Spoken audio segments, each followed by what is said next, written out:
we as it's coming at some point. I think this time last year we already had the announcement of the last standard year. And so I did see some people replying to Ixar and saying, "You're late. Where's our standard update? You're the worst." And I was just like, it's coming. You guys know it's coming. If you don't know when we get the rotation by now, then you haven't been paying attention to Hearthstone. Yeah, it is late compared to some years. But whatever the case is, now is as good a time as ever to kind of look at, like, what are the really big cards that we're going to be losing? Now, we don't know Hall of Fame, but we do know that Witchwood, Boomstay, and Vrasticon's Rumble are going to Wild. So if you are a standard player, which many of us are, I like this conversation. I like thinking about who are the heavy hitters that are going away. And Jocelyn, I thought we would start with the most on-the-nose call you've ever made in the history of Hearthstone about a card that was going to be good and have a lasting impact on the meta. And what card is that? It's Life Drinker. And Garrett, it is my proudest Hearthstone moment. I feel like it makes up for early Jocelyn loving Eye for an Eye just for the vengeance factor. So I feel like calling Life Drinker being impactful is just, oh man, it's going to live on in infamy. I will probably never do it again. It was a total fluke, but yeah, I'm sad to see it go. Well, it's Fluke's glorious fluke. Yeah. Yep. So we're going to talk just about Witchwood cards. We'll probably do both Boomsday and Rastakhan's next week, because I think combined, I think they have kind of this, like, as many impactful cards as Witchwood really kind of set Hearthstone on fire when it landed. Yeah. And so, yeah, we're just going to talk about Witchwood today, and we'll be back next week talking Boomsday and Rastakhan's. But now let's talk about class specific. Mage, I think, are losing two really notable cards that will be rotating into Wild out of Witchwood, and that's Arcane Keysmith and Book of Specters. These are two cards that just have been popping up off and on since Witchwood released. Yeah, I know Arcane Keysmith, especially when we're looking at the like Highlander decks, is just so good. It gives you the flexibility to maybe have like duplicate secrets, or, you know, like just have an extra card in your deck that you wouldn't otherwise get. Like Arcane Keysmith has been really, really good. And I mean, one of the coolest golden animations while she juggles those awesome keys. I love it. If you're a Harry Potter fan, you must love this card. Oh, yes. Yep. I mean, yeah, just has been a fuel for many a Mage secret for almost 2 years now. Book of Specters, big card draw engine. I remember being very skeptical of Book of Specters when it was first revealed, but it turns out definitely works in the right decks. Yeah, in the right deck is so key. Yeah. Yeah. Yes. I honestly, like, even when I build a deck that should be good with Book of Specters and there's like a 5% chance that I'll discard something really good, I always discard something really good. Yeah. Me too. Yeah. Because it's Garrett luck. It's because, yeah, exactly. It's Don't just you co-op my luck? You're lucky. I don't want to hear it. Well, not so much in card draw, just in pack openings. But at the same time, like, I mean, it was a really solid card. It was a staple in a lot of different decks over the last couple of years. And I think Mage will really feel it if they don't get some sort of, I mean, they're always going to have Arcane Intellect, assuming that we don't, you know, rotate out the classic basic sets, but they'll still have Arcane Intellect. But it just, like, that 2-mana spot, that extra card draw, it was really, really good. So I don't know. I'm hoping Mage gets some help in that area, but it might also be one of the things that they're looking to change, because we had all of those class identity posts. That was what, I don't know, it feels like 6 or 8 months ago now, I think. So I mean, they might be trying to take away some of the card draw from Mage. Maybe, unless it Magey and then it wasn't gonna work. But yeah. As for Druid, we're losing Witching Hour and Ferocious Howl in Standard. Going bye-bye. Both these cards have, again, made some waves. Maybe Ferocious Howl a little more often than Witching Hour, but Witching Hour very much in our minds right now because of Embiggen Druid. Yeah, I think Witching Hour was impactful not only in Big and Druid, but also in the Hadronox Taunt Druid. Like it's definitely seen its day. It was a really, really powerful card. And yeah, it's definitely the gas behind that Embiggen deck right now, but doesn't mean it hasn't been in the meta the whole time. So like, I mean, yeah, Witchwood in general just it had a lot of really powerful, powerful cards, and Ferocious Howl too.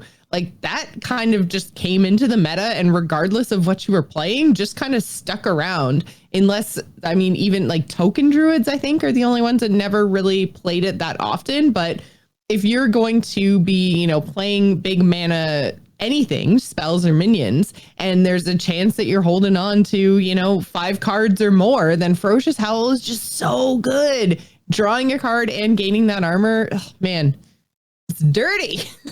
So dirty. So dirty. Which, it's a druid, it makes sense. I'm pretty sure they don't know what soap is. Oh, God. I was like, is he gonna go like the nature, sleeping under trees in the roots route? Yeah, and dirty tree huggers. In fact, some of them are just dirty trees because they can turn into trees. That's true. That's true. Yeah. Yeah. But I don't think I'll miss these cards as much as I will things like Life Drinker or Arcane Keysmith, but still notable cards that will be hitting wild.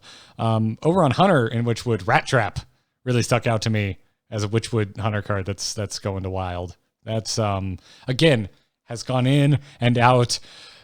Although Hunter has had like 6 competitively viable archetypes in every expansion, I feel like, since Witchwood. So I think there's always been at least one deck running Rat Trap that works. It's very true. Rat Trap has seen a lot of play throughout its kind of stay in Standard. It definitely was one of the kind of secrets that cycled in and out, which I think really helped it because it kind of would cycle out for a while. People would stop playing around it. Decks would, you know, anytime there was a lot of aggro or there were, you know, anyone trying to, you know, I don't know, build a giant Van Cleef, you know, all that kind of stuff. When those decks were more popular, that's when you would see hunters be able to rotate Rat Trap back in. Now, Rat Trap was one of the easier ones to play around. However, even just making your opponent play less cards in a turn so that you didn't get that 6/6 beast on the other side of the board did, you know, disrupt turns and make people play differently. And sometimes that was enough for the hunter to get the edge. So I think, you know, Rat Trap, though it may have kind of rotated in and out, it's still going to, it's such a unique effect where you're trying to impact your opponent's turn in that way. Otherwise, you get this huge upside to help you, you know, counteract the fact that they've played so many cards. It's just so unique. It's not like, you know, attacking minions, attacking your hero, you know, like testing for all those different secrets. It was really in a class of its own. And so I think Hunter's going to kind of feel that. Because yeah, again, even though it's almost like a tech secret, right? It rotates in and out of play, but it's powerful and it's strong in its own right. So yeah, I think they're going to feel that one for sure. Yeah. And then we're going to finish off this with like 3 heavy hitters. Okay. These are, I think, Life Drinker aside, 3 of the biggest cards that will be going to wild out of the Witchwood set. Rogue, Blink Fox. Oh, I love my little Blink Fox. Like hashtag iconic, I think, at this point. Yeah. Like Blink Fox is an icon of the class.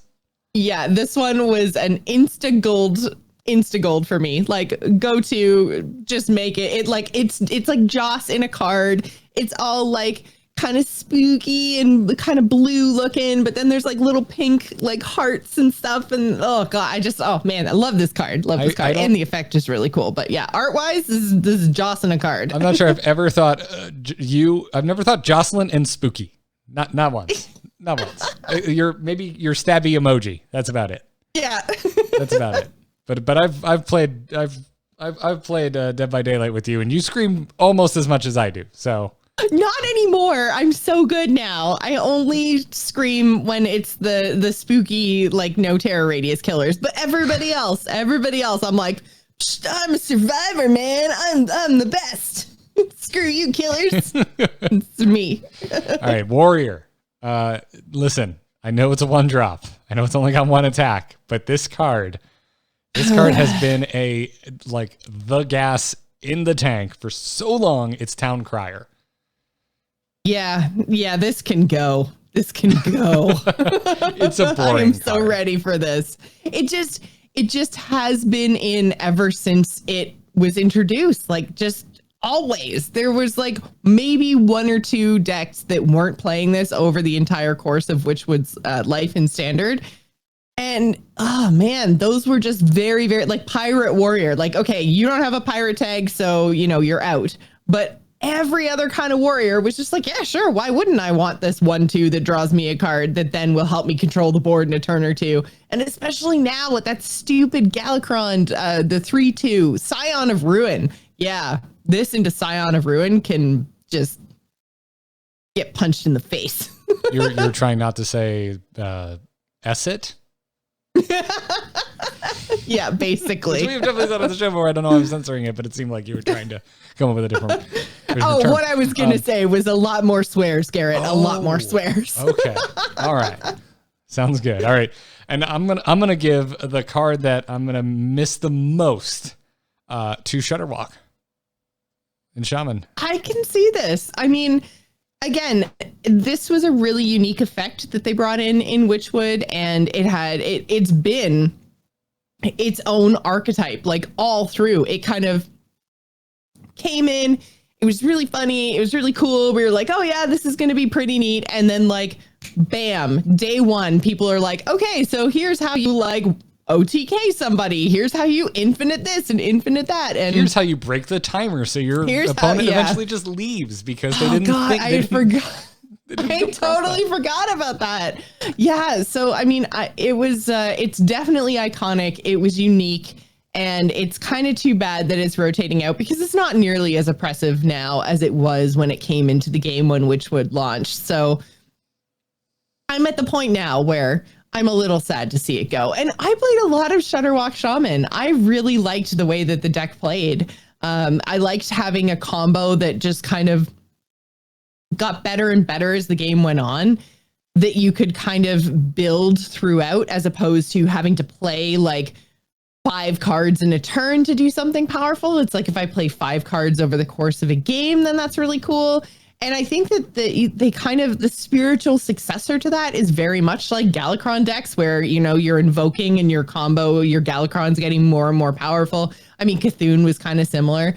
And so, yeah, like I like that style of deck. And this was basically like that deck in a card, tied to other very specific cards in the Battlecry cards. And there were a lot of Battlecry cards too that were, came out throughout this whole, I guess, Year of the Raven and then into Year of the Dragon, that made this deck kind of evolve and change over time. And yeah, I think Shudderwock was a success.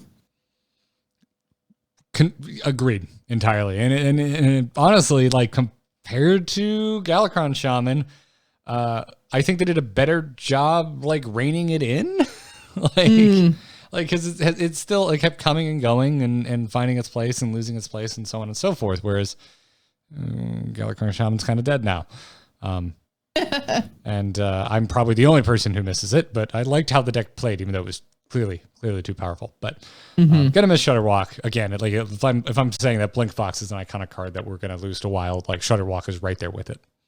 Yeah. So